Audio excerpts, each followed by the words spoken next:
Bonjour à toutes, bonjour à tous. Alors on va animer pendant 45 minutes une petite table ronde sur le comité stratégique de filière qu'on a intitulé l'énergie collective au profit d'un numérique de confiance. Je me présente, je suis Thierry Derouet, je suis directeur de la rédaction d'IT for Business et je suis ce qu'on appelle un vestige d'une presse informatique toujours aussi militante, voilà, et d'un titre qui s'appelait autrefois Zéro Informatique, qui est né en 1966. Et nous sommes avec aujourd'hui Olivier Vallet. Bonjour Olivier. Vous êtes le président directeur général de Docapost. Alors, les deux mots Docapost, ça ne fait jamais de mal de le rappeler. C'est gentil. C'est simple, on est une filiale du groupe La Poste, donc détenue à 100% par le groupe La Poste, et notre positionnement, c'est d'être un acteur sur la confiance et la souveraineté numérique. Voilà, c'est 1 milliard d'euros de chiffre d'affaires, et on est sur trois secteurs d'activité, le secteur public, la santé et la finance, et on a 3 métiers, la partie édition, intégration et conseil et services. Voilà, j'arrête là. Takwa Nasri, vous êtes risk manager chez Outscale, Dassault Systèmes. Oui. Bonjour Takwa. Bonjour Thierry. Ça fait quoi un risk manager? Ça évalue les risques, c'est ça? Ça transforme les risques en opportunités. En opportunités. Katia Linné, bonjour. Bonjour. Vous êtes la cofondatrice et CEO de... Alors, j'ai Talker. Talker. Bon, il fallait mettre le R en plus. Et donc, d'un mot.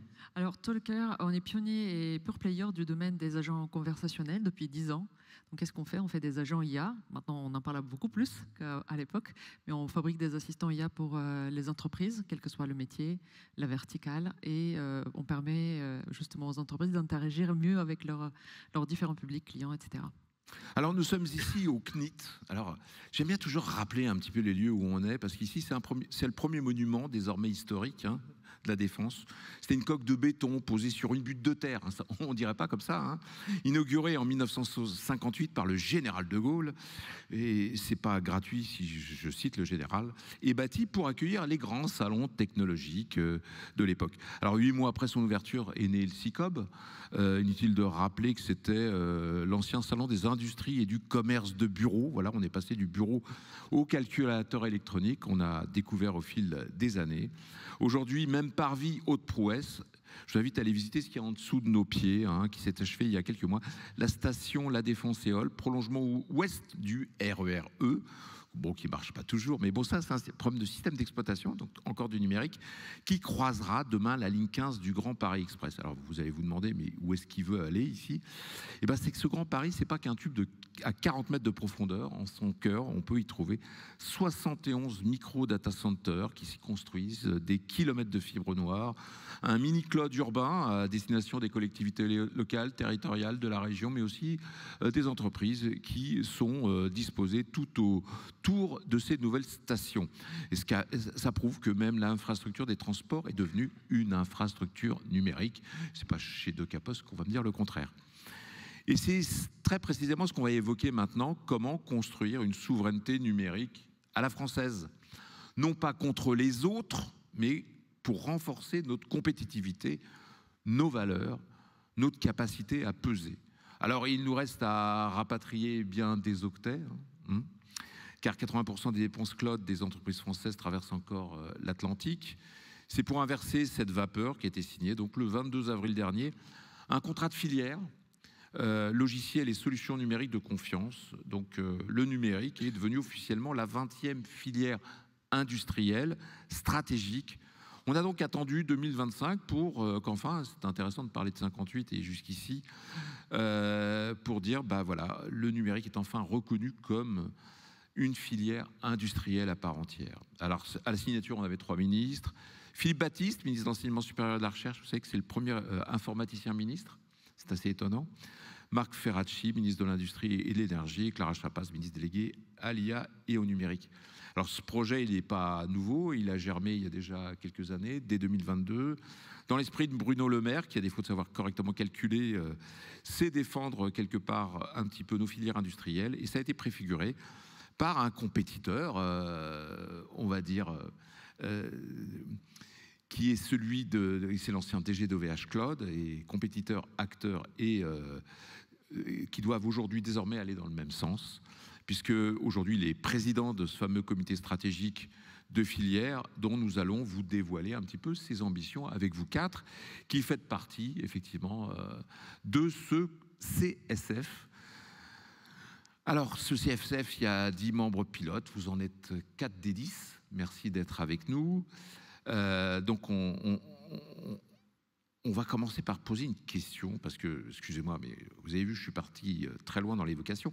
Il y a une échelle. Alors, vous êtes un des premiers militants de la première heure du Claude Souverain, quand le mot faisait encore sourire, non ?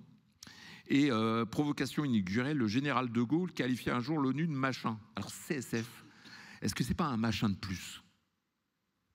Merci pour la question. Le grand homme a sans doute raison. Je suis plutôt allergique au machin, pluriel. Nous en avons trop, en France probablement et en Europe très certainement.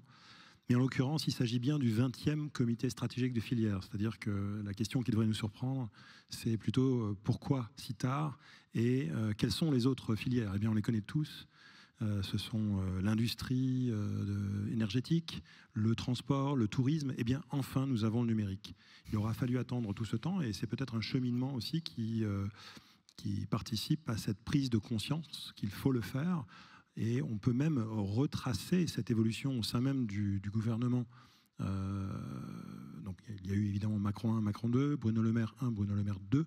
Et lorsque son mandat a été renouvelé, il a modifié le suffixe de son propre ministère, qui était autrefois le ministère de l'économie et des finances. Et de la souveraineté numérique après. Voilà, donc c'est devenu ça. On l'a perdu, ce suffixe, lors du gouvernement Barnier. On l'a récupéré avec le gouvernement Bayrou.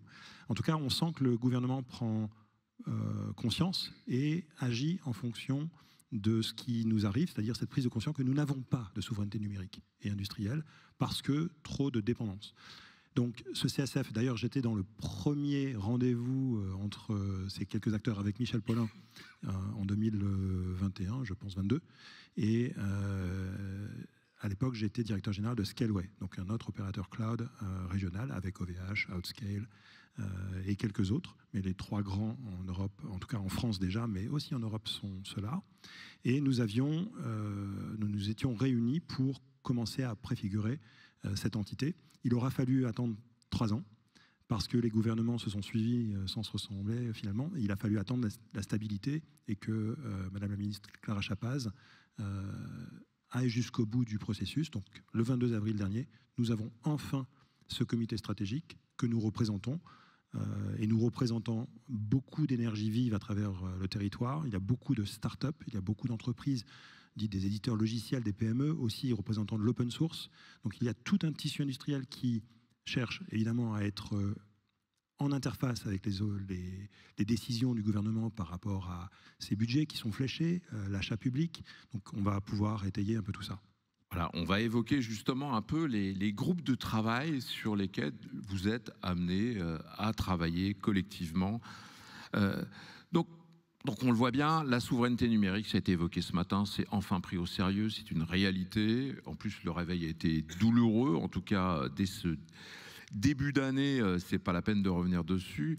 J'ai envie de dire, ça fait quand même longtemps qu'on avait envie de parler de Claude Souverain, entre guillemets. Petite question quand même, pourquoi avoir attendu 10 ans de débat. On a quand même le sentiment qu'il y a un problème d'acculturation.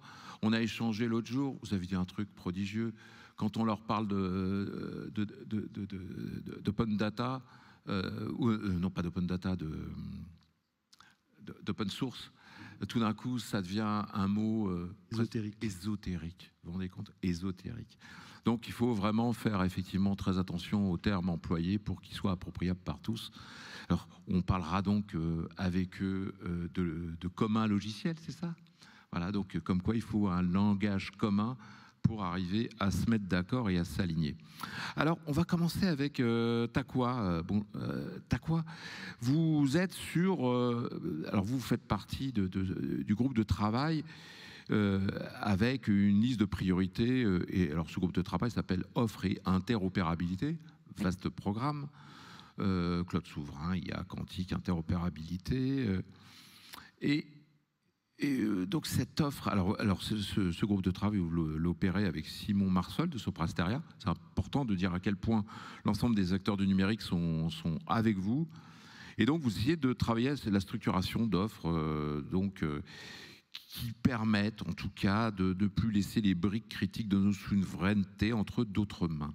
Alors, est-ce que vous pouvez nous présenter concrètement les sujets sur lesquels vous travaillez concrètement? Parce que, comme on a dit, comme ce n'est pas un machin, il faut que ce soit concret.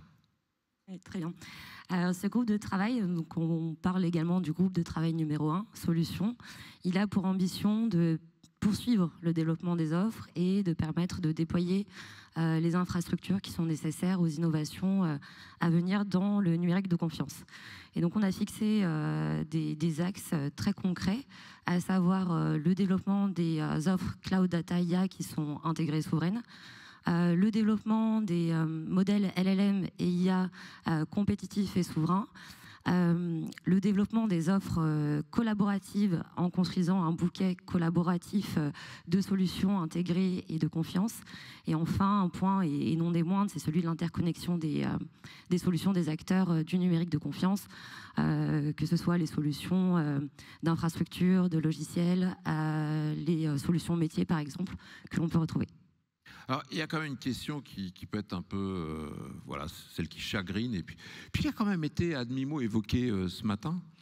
C'est pas qu'on manque de solutions, hein, mais elles sont invisibles, fragmentées, dispersées façon puzzle. Alors, comment est-ce qu'on peut remédier à cela? Alors, effectivement, on ne manque pas de solutions. On a parlé de cette filière. Cette filière, c'est 3000 entreprises, c'est 25 milliards de chiffre d'affaires, c'est aujourd'hui 8 à 10 000 talents qui sont recrutés chaque année pour justement faire vivre ces solutions. Donc, les solutions existent et c'est un des enjeux de la filière solutions et numérique de confiance que de pouvoir contribuer à les révéler.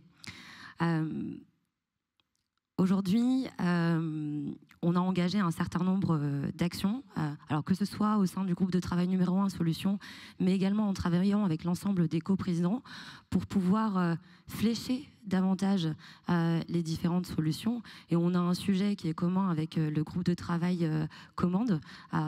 Et une des actions très concrètes et qui sera réalisée très prochainement et je dirais à la rentrée, c'est la réalisation d'un catalogue des offres de confiance. Donc, c'est la mise en avant, c'est la valorisation de ce qui existe aujourd'hui dans l'écosystème. Et donc, je dirais que c'est une véritable opportunité, ce comité stratégique de filière, pour l'ensemble des acteurs de valorisation de ce qui existe. Donc, oui, l'offre existe, elle n'est pas si invisible. Offre française, offre européenne, c'est peut-être utile de le préciser. Offre de confiance française et certainement européenne, puisqu'aujourd'hui, l'objectif est aussi de pouvoir passer je dirais, à l'échelle, mais même géographique, et créer de nouvelles opportunités. Parce que une des ambitions de la filière, c'est de pouvoir gagner des parts de marché. Donc il y a un enjeu business également. Ouais, mais il y a encore beaucoup de questions, on ne reviendra pas dessus, hein, puisqu'il y a beaucoup d'aternoiements au niveau européen sur définir justement ce que c'est que cette souveraineté à l'échelle européenne. On a déjà aussi observé, par exemple, dans la cybersécurité au niveau européen, il y a 840 acteurs qui se partagent, donc 840 acteurs européens, qui ne se partagent que 10% des parts de marché au niveau européen. Donc ça montre à peu près un petit peu l'effort qui reste à mener. Alors comment est-ce qu'on arrive, alors justement, comment on arrive à construire justement cette offre souveraine, lisible, interopérable, capable de rivaliser avec les grands écosystèmes fermés, mais qui ne sont pas si fermés que ça quand même? En avril, on a créé officiellement, on a signé le contrat de filière qui s'appelle logiciels et solutions numériques de confiance. Et je crois que les mots sont importants et il faut s'intéresser aux caractéristiques de la confiance. Et donc, les caractéristiques de la confiance, on peut les aborder sous deux plans. Un premier plan qui est technique et un deuxième plan qui est juridique. Et sur le plan technique, c'est toute la question de la chaîne de confiance qu'on va établir. Donc chaîne de confiance, où sont stockées mes données, par qui elles sont accessibles. Donc ça, c'est des sujets qui sont en lien avec à la fois les enjeux de souveraineté et, si on va un peu plus loin, de sécurité économique. Sur le plan technique également, la transparence, elle peut être fonctionnelle, notamment sur l'utilisation des outils et la documentation des API. Et puis on a le sujet de la sécurité et de la protection des données. Et je dirais que sur le plan juridique, eh bien, c'est le fameux sujet des critères d'immunité à l'application de lois extraterritoriales, un sujet qu'on connaît assez bien, et je revais ma casquette d'industriel, mais c'est Housecale, cloud opérateur souverain de Dassault Systèmes, qui est qualifié Secnum Cloud et qui travaille sur ces sujets de protection et d'application de protection à l'application de ces critères d'extraterritorialité. Vous savez, le problème en France, c'est que le réveil est toujours assez douloureux. On le voit au niveau européen avec une petite histoire d'accès à des données stockées dans un truc qui s'appelle Office 365. Et puis, il y a déjà des RSSI qui, par le passé, ont déjà évoqué ça avec leur direction générale sans avoir un écho positif. Cap maintenant sur les talents. Allez, avec Yann Léchelle qui pilote ce groupe. Alors vous, c'est avec Arnaud Muller, Clérop, qui était intervenu aussi ce matin. Tiens, juste un truc, Yann Léchelle, alors on vous a connu effectivement comme étant l'un des premiers à ferrailler dans le cloud. Aujourd'hui, vous travaillez sur un sujet qui est assez marrant. On va juste l'évoquer d'un mot parce que... Probable. Oui, donc depuis quelques années, je travaille avec l'INRIA pour extraire un actif extraordinaire qui s'appelle Scikit-learn, qui est une technologie open source de machine learning, donc d'apprentissage automatique, d'intelligence artificielle, qui a été téléchargée 2,5 milliards de fois. C'est open source, évidemment, ça fait partie de la recette. Le monde entier utilise cette technologie pour faire des moteurs de recommandation, de la détection de fraude automatique. Donc ces modèles d'intelligence artificielle basés sur des données quantitatives ou tabulaires. Vous voyez, c'est ça le talent. Alors Yann, à vous de nous dresser un petit peu les axes de travail de ce groupe centré donc sur les talents, dont vous faites partie, les formations, l'innovation. Alors, quels sont les grands axes que vous êtes fixés ?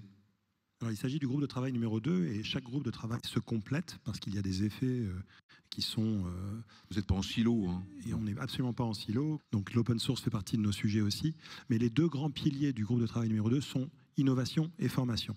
Côté innovation, on va faire allusion aussi à ce transfert de technologies et de fruits de la recherche, notamment l'INRIA par exemple, CNRS, CEA, nos gros laboratoires qui créent de l'innovation de rupture en puissance. Et donc il faut organiser ce transfert vers l'industrie, que ce soit sous la forme d'une start-up ou d'un transfert de brevet vers une entreprise existante. Donc ça, c'est un des piliers et on travaille beaucoup avec l'INRIA en l'occurrence, mais aussi tous les autres laboratoires qui sont invités à se joindre à nous pour ce vecteur-là.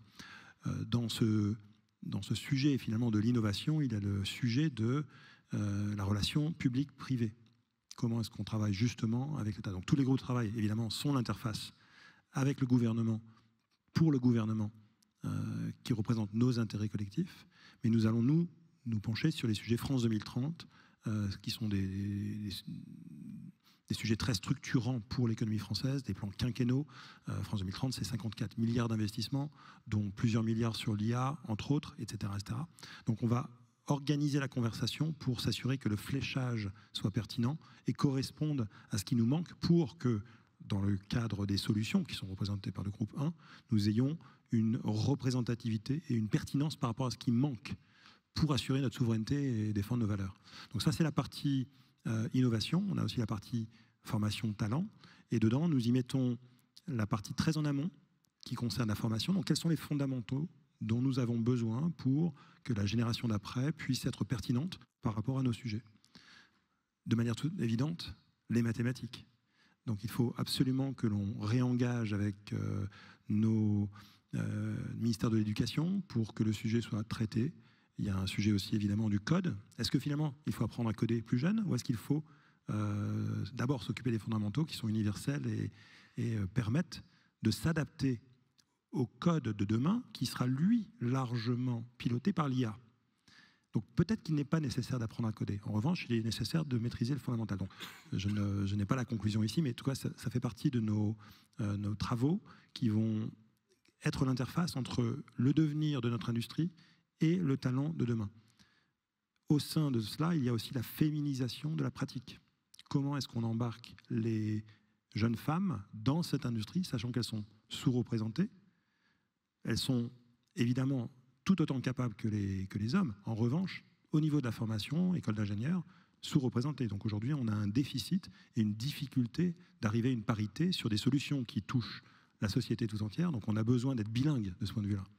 Ouais, et il y avait eu une boulette, effectivement, lors de la réforme du bac, initialement, puisqu'on avait mis en option les mathématiques, des mathématiques qui avaient été, la plupart du temps, laissées de côté par, justement, la gente féminine. Comme quoi, il faut être très prudent quand on essaie de réformer et de flécher, parce que c'est ce fléchage qui est important. Alors, mais c'était, justement, je rebondis là-dessus. Oui. Comment est-ce qu'on va éviter de reproduire ce biais, justement, de perdre les femmes au passage? Alors ça... Pour féminiser. Il y a un deuxième levier qui est celui de la formation continue. Donc, comment est-ce qu'on transforme finalement les métiers et comment est-ce qu'on embarque peut-être plus de femmes, mais comment est-ce qu'on embarque en tout cas les personnes qui sont distribuées dans la société dans différents métiers. On parle du no-code, on parle de ces technologies qui permettent finalement de ne pas avoir eu besoin d'être ingénieur pour pouvoir participer à cette filière du numérique, tout en étant issu d'un groupe minoritaire qui, lui, n'était pas représenté à la base. Donc, ça fait partie du deuxième pilier. Et puis, un pilier qui est transverse, c'est l'openness, l'open source, l'open science, l'open standards. Donc, toutes ces notions d'ouverture.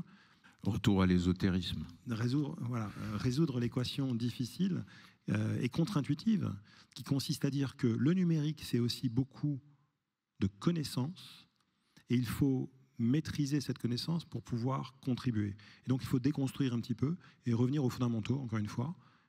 Comment est-ce qu'on construit un stack, une pile logicielle? Quelles sont les briques fondamentales? Et donc, il faut réouvrir un petit peu la conversation, éviter de dépendre de boîtes noires et de tomber dans la servitude, justement, de ces plateformes américaines qui nous fournissent sur un plateau d'argent, mais qui devient une prison dorée. Alors c'est le moment de parler de quelque chose d'essentiel, c'est l'intelligence collective. C'est ça qu'il faut arriver à activer, non? Absolument, mais ça se fait avec de la pédagogie, de la formation et une volonté collective justement de remaîtriser notre destin. Et c'est précisément ce que doit réussir à faire le ministère de l'Éducation, c'est de préparer la prochaine génération pour qu'elle soit en maîtrise de son destin. Et c'est à nous d'organiser ça pour eux.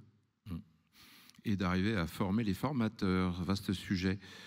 Alors, on va continuer un petit peu, justement, on fait le tour de ces groupes de travail. Maintenant, c'est celui des données sensibles. Alors, Olivier Valette, donc vous co-présidez ce groupe 3, voilà, avec Stanislas de Rémur, qu'on connaît bien pour OutDrive. Alors, vous pouvez nous exposer un peu les grands chantiers que vous menez, parce que c'est quand même un vaste sujet. Vous l'avez compris, donc, ce CSF travaille sur la confiance et sur la souveraineté numérique. Donc, l'enjeu majeur, c'est comment faire pour retrouver une indépendance technologique pour chacun d'entre nous. Et pour retrouver cette indépendance technologique, il y a un sujet qui s'appelle quelles sont les données, quelles sont les datas que j'ai à ma possession et quel est le niveau de sensibilité qu'elles ont pour pouvoir retrouver ce niveau d'indépendance technologique. Donc nous, l'enjeu qu'on a, c'est de travailler sur c'est quoi une donnée sensible. Et en effet, la réponse est variable en fonction du type de business que vous êtes. Donc comment faire pour... l'ambition qu'on a, c'est d'essayer de fournir des outils, des grilles d'analyse qui permettent à chacun d'entre nous de pouvoir faire cette analyse de quelles sont mes données, quel est le niveau de sensibilité et quel est le niveau de dépendance technologique qui est acceptable ou pas acceptable pour moi. C'est ça l'enjeu. Ouais, parce qu'aujourd'hui, est-ce que vous avez vraiment le sentiment qu'on a une stratégie claire sur les données sensibles, notamment quand on voit comment ont été traitées les données de santé jusqu'ici? Alors ça a été évoqué, bon, peut-être qu'il y a encore quelques années, on n'avait pas les outils. Aujourd'hui, visiblement, on dispose à peu près des panoplies qui peuvent justement permettre de remettre la main dessus. Mais comment justement on arrive à avoir une stratégie un peu plus claire? On peut voir le verre à moitié vide ou à moitié plein. À moitié vide, vous avez raison, vous parlez du Health Data Hub qui a été lancé il y a quelques années. Moi, je fais partie des gens qui considèrent que, certes, peut-être qu'à l'époque, il n'y avait pas les acteurs qui étaient présents, mais est-ce que le rôle de l'État n'aurait pas été justement de mettre de l'argent pour pouvoir donner la possibilité à ces acteurs de construire quelque chose de souverain? En tous les cas, si on fait le bilan aujourd'hui du HDH, je pense qu'on peut dire que ce n'est pas un succès.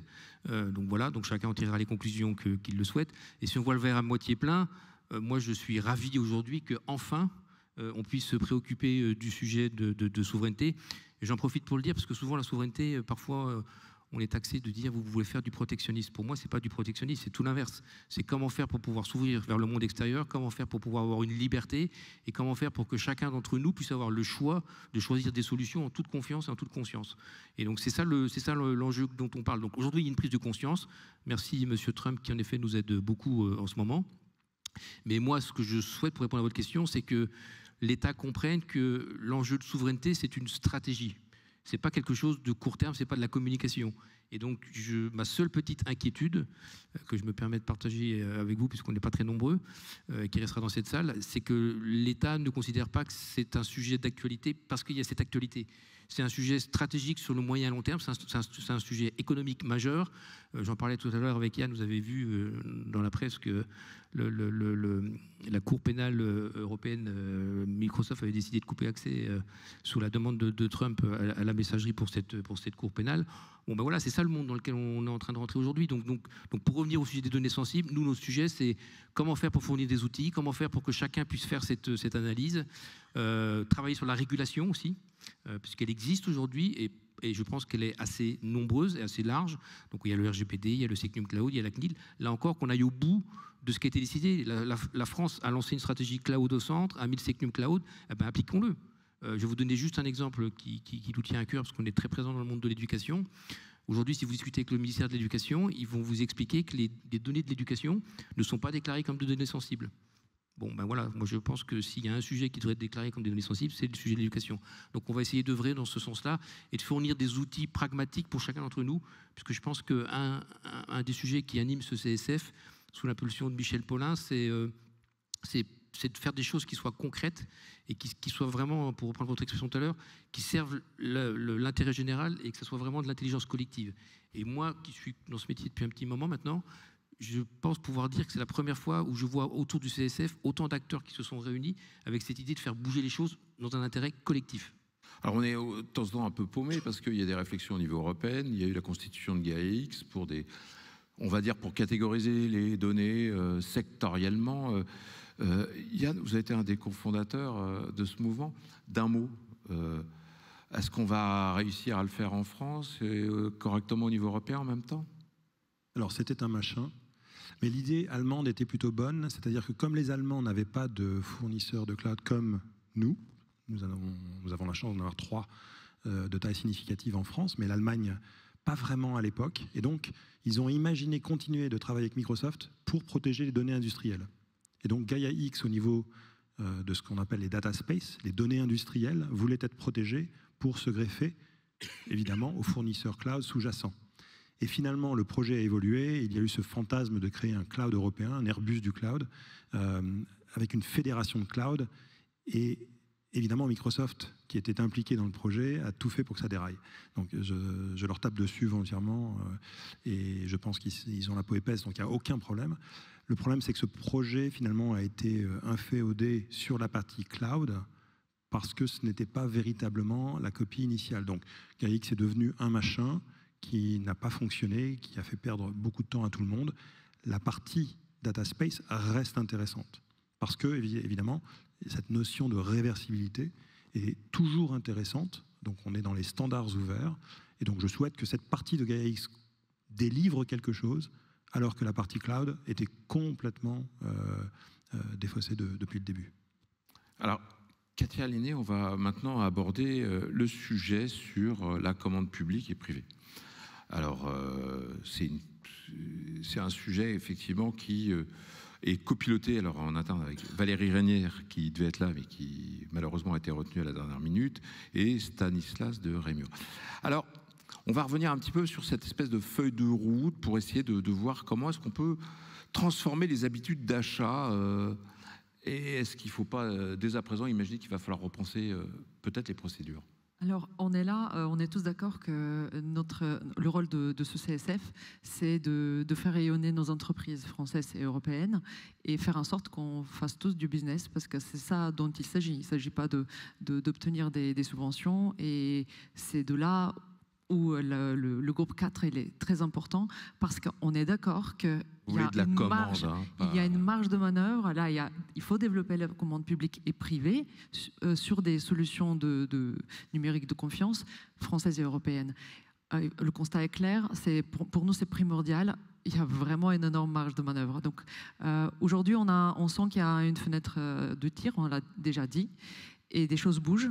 Donc on se saisit de ce constat et du fait qu'on peut acculturer, parce qu'aujourd'hui le constat est aussi très clair au niveau de comment se passent les commandes, en fait, comment les achats fonctionnent. C'est-à-dire il y a des critères de financière, critères de fonctionnalité, et parfois certains d'autres critères qui sont aussi ultra importants ne sont pas pris en compte. Donc nous on doit acculturer, avoir vraiment une approche pédagogique là-dessus. Ou on a du boulot. Pas pris en compte ou ne peuvent pas être pris en compte. On rencontre de temps en temps des grandes DSI, au plus haut niveau de l'État, qui sont confrontés à des offres mieux-disantes, alors qu'eux essayent désespérément de trouver par certains truchements l'opportunité d'écarter des offres non européennes. Il y a un travail, je pense qu'on n'a pas suffisamment de temps pour commencer à détailler vraiment toutes les typologies de travaux qu'on va mener. Mais c'est le sujet de vraiment de sensibiliser les achats. C'est pour ça qu'en fait, dans les actions qu'on va mener, c'est cette année, d'ici la fin de l'année, organiser un événement et vu que nos travaux sont assez transverses dans nos groupes de travail, aussi bien la commande publique, mais elle est dépendante aussi de ce qu'en fait le premier groupe va délivrer au niveau de l'offre de solutions. Donc on va faire cet événement de matchmaking entre des donneurs d'ordre et des offreurs de solutions, avec ce catalogue qu'en fait il va être produit pour le groupe 4 avec le groupe 1, donc offre de solutions, catalogue de solutions de confiance, cet événement de matchmaking, et on verra ce que ça va donner. Ça va être le premier palier, le premier pas qu'on va engager. Mais il est important parce que les choses bougent, donc voilà, il faudra y aller. Surtout, et effectivement, arriver à faire savoir que ce qu'on pensait impossible l'est. Je suis moi je suis ravie quand même de pouvoir intervenir aussi, parce que je suis représentative d'une entreprise de start-up, PME. Il faut savoir que l'offre est là. Voilà, on a des offres de solutions sur étagère performantes. Il faut le faire connaître. En fait, c'est ça le plus important. Et sur chaque niche et sur chaque transverse. Alors Katia, on continue avec vous, parce que vous êtes justement, vous, dans le groupe de travail export. Voilà, et justement, quand on regarde avec Alexandra Zapolski, il faut avoir un regard tourné vers l'international, parce que ça a été rappelé ce matin dans cette convention. Il faut s'installer là où on est censé ne pas l'être et ferrailler, on va dire, sur toute la planète. Évidemment, mais vous voyez, tout est logique, en fait, parce que pareil, à l'international, c'est un des moyens de se développer. Quand on a dit on développe la commande publique et on développe aussi la possibilité des sociétés françaises de pouvoir se financer et se développer et avoir des parts de marché, il y a des éditeurs de solutions où à 85%, voire 90%, réalisent leur chiffre d'affaires à l'international. Donc nous, on sait qu'il y a un énorme marché qui n'est pas encore celui de pas mal de sociétés françaises. Donc on va y travailler effectivement avec Business France. On va organiser un certain nombre d'actions également à ce sujet. Parce que l'international, ce n'est pas seulement aussi l'export, le business. On a aussi les travaux qu'on va mener au niveau européen sur la commande publique peut-être européenne. Il y a des actions aussi infusées dans les autres groupes. Donc voilà, on va se retrousser les manches. Question purement opportuniste, quand on parle à l'export, Olivier, de Caposte, à l'export, ça donne quoi? Aujourd'hui, on a 5% de notre chiffre d'affaires en dehors de la France. On est présent en Espagne, en Belgique, au Portugal et puis dans les pays de l'Est. Et c'est un des enjeux majeurs de développement, puisque d'abord, il y a un règlement IAIDAS qui est favorable à pouvoir s'exporter sur l'Europe. Donc c'est une des stratégies importantes, puisqu'on a annoncé qu'on ferait 15% de notre chiffre d'affaires à l'Europe d'ici quelques années. Donc de fortes ambitions. Absolument. Aussi. Le terrain de jeu est européen, puisque de toute façon, sinon on n'arrivera pas à être compétitif, à écraser nos coûts sur une surface qui est trop petite. Voilà. Et quand on regarde la taille du marché européen, franchement, il y a de quoi faire. Et international. Et dans le groupe de travail, on va se concentrer aussi sur des marchés différents. Pas, les premiers, intuitivement, les plus intéressants, parce que je sais que nous, on sait que les entreprises, ils sont déjà assez focus, pas les États-Unis, Canada, parce qu'évidemment, tout le monde y va, mais sur d'autres marchés, Asie, Afrique, etc. Alors, petite question un peu subsidiaire, c'est bien d'avoir des ambitions européennes, encore faudrait-il disposer d'un fonds souverain logiciel pour sécuriser le capital technologique, parce que ce matin encore, j'interrogeais quelqu'un d'une boîte qui était justement allemande, qui a racheté un acteur français et qui vient de se faire racheter par un fonds américain. Je ne vous dirai pas le nom, mais voilà un peu ce qui arrive de manière régulière. Yann, je crois que ça vous inspire, ça. Oui, c'est justement un sujet du financement, alors pas que français, parce que nous sommes un pays de taille intermédiaire en réalité. Donc c'est l'ensemble de la communauté européenne qui doit se mobiliser sur ces sujets du financement. Donc il existe des instruments au niveau européen, mais ces financements ont tendance à plutôt s'éparpiller, alors qu'il faut se focaliser sur les enjeux qui sont disruptifs, donc les sujets de demain, et consolider ce qui nous manque. Donc comment organiser une consolidation locale, comment bloquer une acquisition hostile et de proposer un plan de reprise local, ce sont des sujets qui sont dans ces conversations publiques-privées. Il existe aujourd'hui des initiatives au sein du gouvernement français justement qui visent à protéger nos actifs stratégiques. La loi Pacte, d'ailleurs, a décidé que les sujets qui touchaient la cybersécurité et l'intelligence artificielle permettaient à l'État d'intervenir dans une vente ou dans l'arrivée d'un actionnaire qui créerait un déséquilibre trop fort. Donc ces sujets-là sont des sujets très critiques qu'il faut travailler de manière très subtile pour ne pas évidemment crisper le marché du capital risque, crisper le marché des acteurs privés, mais de trouver le bon équilibre pour nos intérêts collectifs. Mais vous voyez, si on travaille, et si on va dans la logique de toutes nos ambitions, si on travaille sur le développement organique de nos entreprises, plus rarement arriveront des situations comme celle-ci. Donc on va arriver à avoir des acteurs européens qui font l'acquisition. Donc on sera moins dans des situations, on va dire, sans issue. Oui, et puis peut-être aussi arrêter de distribuer aux quatre vents des aides européennes de manière totalement inepte. Mais ça, c'est une phrase qui n'engage que moi. On va essayer de conclure, puisqu'il nous reste un peu plus d'une minute.